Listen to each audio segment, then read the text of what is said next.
Bom dia, molecada do YouTube. Professor Ninja de Educação Física. Essa foi a aula de Educação Física Rural. Rural por quê?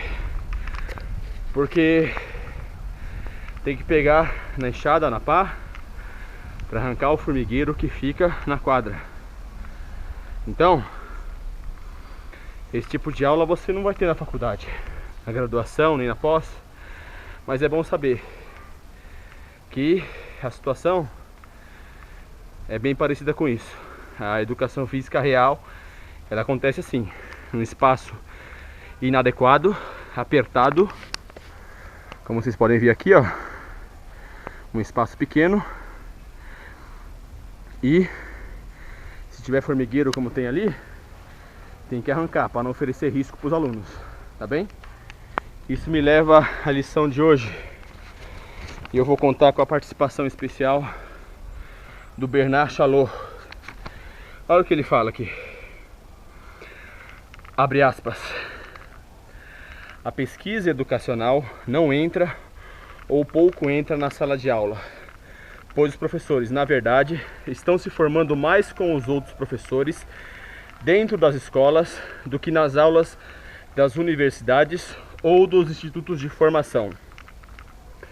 O modelo de pesquisa educacional não serve para entender as relações entre a pesquisa e o dia a dia da sala de aula. Por quê? Por várias razões.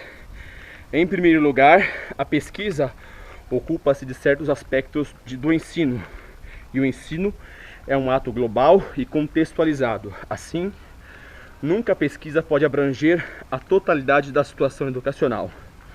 Em segundo lugar, a pesquisa faz análise, é analítica. O ensino visa metas, objetivos. O ensino está tentando realizar o que deve ser. A pesquisa não pode dizer o que deve ser. Acho que muitos pesquisadores, inclusive no Brasil, seria falta de cortesia dizer sobretudo no Brasil, tomam-se como juízes supremos da verdade política. O pesquisador não pode fazer isso. É contra a democratização. Muitas vezes digo ao meu estudante: quem te elegeu o porta-voz do povo? Quem te permite dizer a verdade do povo? Não se pode misturar um discurso político e um discurso científico.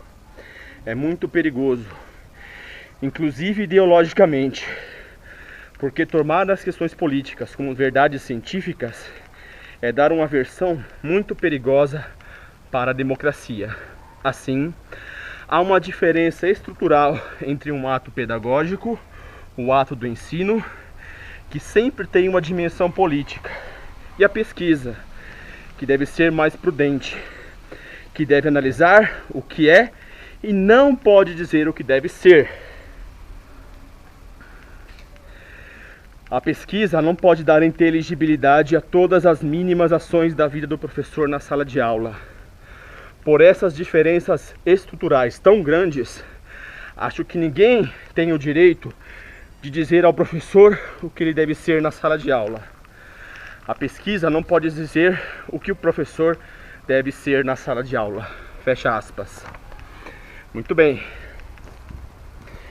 Então, gente, aqui está a diferença fundamental entre um pesquisador acadêmico que conhece a realidade da sala de aula, que sabe como é difícil, né? Imagina como deve ser difícil para um professor, sobretudo no Brasil, querer fazer os trabalhos, né? Como a gente tem aqui, ó, uma quadra pequena, nem quadra pode ser chamada, né? Nem mini quadra, porque oficialmente essa quadra não existe, com um formigueiro perto, né?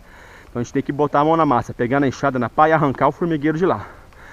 Porque se vir aluno picado por formiga, vai ser um processo para você e você vai ser demitido. Então, professor, não deixa a criança se aproximar do formigueiro e tira ele de lá.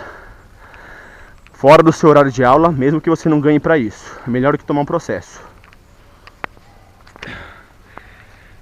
E uma curiosidade sobre esse texto do Chalot é que ele foi convidado para dar essa fala na USP, Está no livro Professor Reflexivo no Brasil, Gênese Crítica de um Conceito, organizado pela Selma Garrido Pimenta e pelo Evandro Guedin.